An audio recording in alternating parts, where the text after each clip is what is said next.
Steve, just being in that locker room, you could really tell that these players were hurting after that loss. How difficult was it to address the team afterwards? It's tough. I hate it for these kids. We've had so many tough, close losses. Excuse me. I hate it from a coaching standpoint just because I hate seeing these guys like this. They've done a tremendous job for me all year, staying the course, saying the right things, doing the right things. And, I want to see them have some.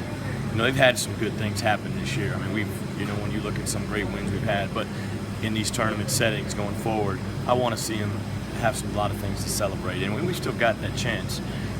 This was just a tough loss. These guys expected to win. We just weren't good enough in the stretch, and that kind of hurt us. The way Heald was going tonight, could anybody have stopped him? We were right there a lot of times. He got to the basket, he finished, he made tough plays.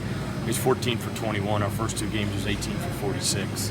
He only made 2 threes. We made him put it down. We just didn't do a good job of containing him and making him miss or rotating and walling up, on his drives to the basket. And so, credit, unbelievable performance by him.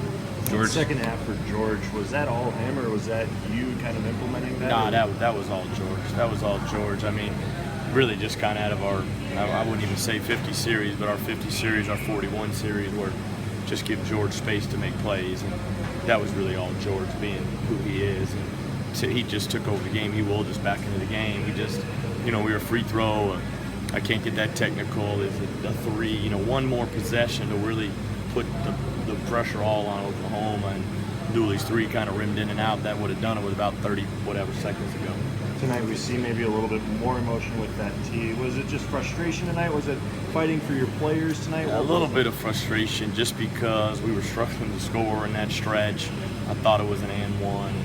I didn't say anything disrespectful. I don't even curse. And so I don't know what they got me for, but they got me. And so I can't cost us 2 points there.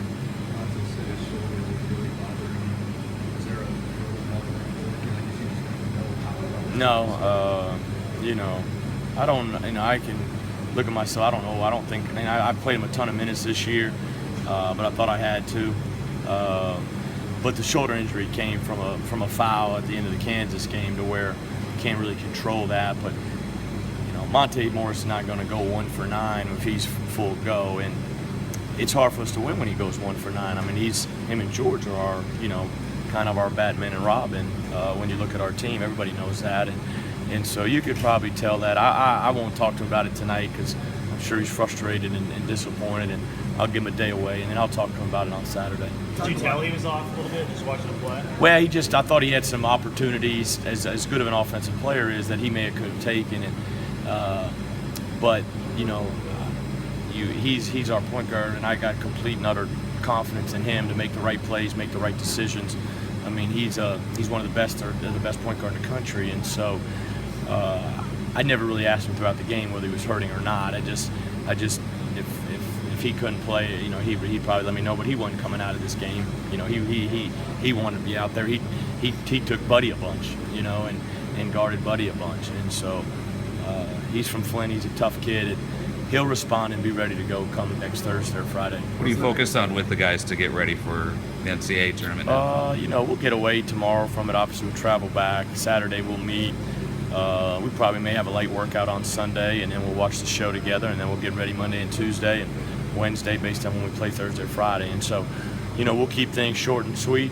We'll refine some things, and we'll have a great focus and a great demeanor as we go forward with NCAAs. And what's the one thing you would say you have to work on between now and the NCAA tournament? It's the stagnant scoring droughts, that kind of hurt you the first 4 or 5 minutes of the second half, and then closing halves.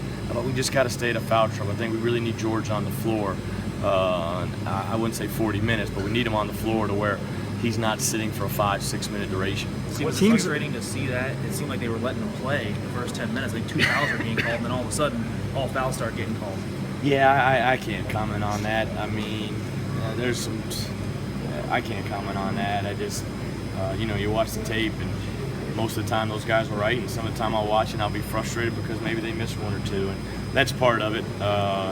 There's some big calls here and there, but we can't have 18 turnovers. You know, we got to make a couple free throws. And we got to do a better job on Buddy, and then I've got to do a better job of getting us in better position offensively to where we're not taking hurried shots and quick shots. Do you see it though? One as- more question. Teams are often defined by how they perform in March, and especially the NCAA tournament.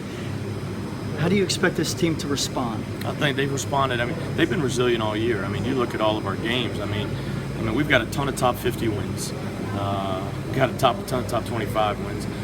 We've done some great things. We've played one of the toughest schedules in the country, non-conference. I think they'll respond great. I mean, the one thing everybody remembers from last year is how it ended. And so we've got a chance to do some really good things still. And so these guys, they say the right things in the locker room. I was talking, George kind of asked for a second to speak, and he said all the right things. And I really appreciate his leadership, you know, this year. Thank you, Coach. Thanks, Steve.